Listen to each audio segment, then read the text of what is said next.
નામની દુકાનના માલિક દ્વારા આંગડિયા દ્વારા આણંદ ખાતે મોકલવામાં આવેલા દાગીનામાંથી રૂપિયા 8.30 લાખની બંગડી ઓછી નીકળતા આ અંગે નવસારી ટાઉન પોલીસ મથક ખાતે ફરિયાદ નોંધાઈ છે।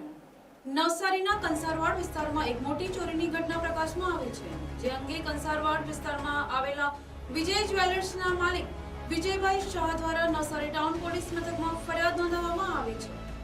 વિજયભાઈના જણાવ્યા મુજબ તેઓ નવસારીના મોટા બજાર ખાતે સોના ચાંદીના હોલસેલ દાગીનાનો વેપાર કરે છે અને અન્ય વેપારીઓને તેમની પસંદગીના દાગીના બનાવી આપી અને પાર્સલ પણ કરે છે। ત્યારે આણંદ ખાતેના ચોકસી બજારમાં જીઆર જ્વેલર્સ નામની પેઢીના માલિકે તેમને સોનાની 8 બંગડી બનાવવાનો ઓર્ડર આપ્યો હતો।